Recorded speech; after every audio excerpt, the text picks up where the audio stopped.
আসসালামু আলাইকুম, welcome to my channel AP kitchen corner. রুই মাছের রেসিপিটা মাঝে মধ্যে হয়তো আপনারা বানিয়ে থাকেন। এই রেসিপিটা একবার ট্রাই করে দেখতে পারেন। দারুণ স্বাদের এই রেসিপিটি বানানো অনেক সিম্পল, খুব সহজেই তৈরি করে নিতে পারবেন এই রেসিপিটি।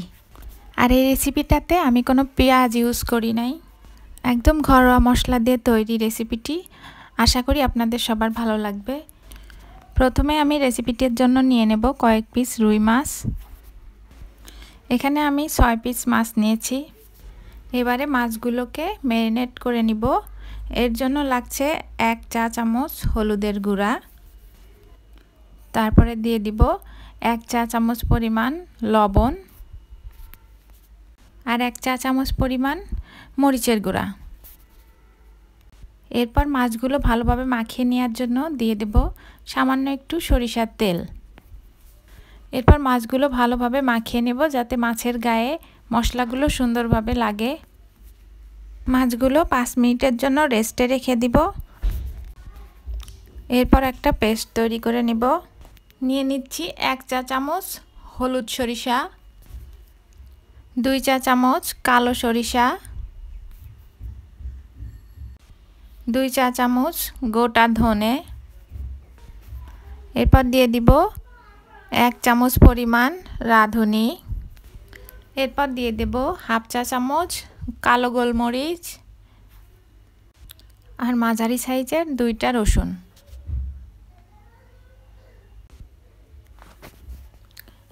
আর 7-8টা কাঁচামরিচ।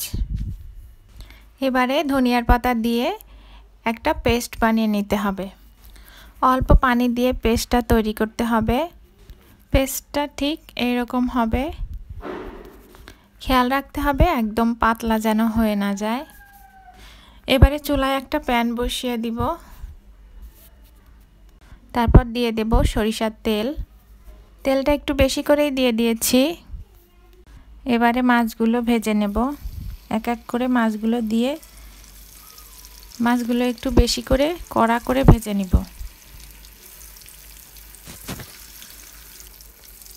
মাছের এক পাশ হয়ে গিয়েছে, উল্টে আর এক পাশও লাল লাল করে ভেজে নিব। মাছগুলো দুই পাশেই লাল লাল করে ভাজা হয়ে গেলে মাছগুলোকে উঠিয়ে নিব। মাছগুলো উঠিয়ে নিয়ে ওই একই তেলে দিয়ে দিব দারুচিনি, শুকনো লঙ্কা, এলাচ। আর এরপর এর মধ্যে দিয়ে দিব হলুদের গুঁড়া রঙের জন্য আর মরিচের গুঁড়া। অবশ্যই এই সময় খেয়াল রাখবেন গ্যাসের ফ্লেমটা যেন একদম লো থাকে। এরপর আমি এর মধ্যে দিয়ে দিব যে পেস্টটা বানিয়ে রেখেছিলাম সেইটা।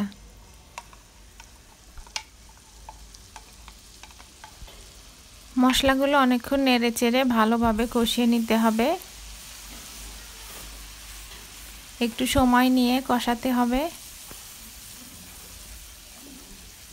মশলা থেকে যখন তেল ছাড়তে শুরু করবে এই পর্যায়ে আমি এর মধ্যে দিয়ে দিব মাঝারি সাইজের 2টা টমেটো। টমেটো দেওয়ার পরে আমি এখানে 1 চা চামচ লবণ ইউজ করেছি। লবণটা আপনারা পরিমাণ মতো দিয়ে দিবেন। আবারও কিছুক্ষণ ধরে কষিয়ে নিতে হবে ভালো করে নেড়ে চেড়ে।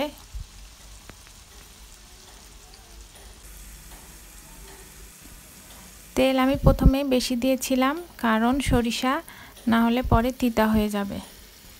মশলাটা কষাতে কষাতে যখন একদম পানি শুকিয়ে যাবে এরপর আমি এখানে পানি দিয়ে দিব গ্রেভির জন্য।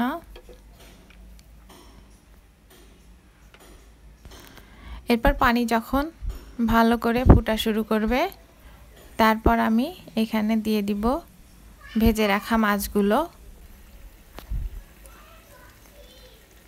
মাছগুলো এক এক করে দিয়ে দিব। মাছগুলো নেড়ে চেড়ে গ্রেভির সঙ্গে ভালোভাবে মিশিয়ে দিব। 5 মিনিট ফুটলেই রেডি। না খেলে বুঝতে পারবেন না এটা স্বাদ কত অতুলনীয়। রেসিপিটা দেখার জন্য আপনাদেরকে অসংখ্য ধন্যবাদ। ভালো থাকবেন, সুস্থ থাকবেন। অবশ্যই আমার চ্যানেলটাকে সাবস্ক্রাইব করে দিবেন, লাইক করবেন, কমেন্ট করবেন। আল্লাহ হাফেজ।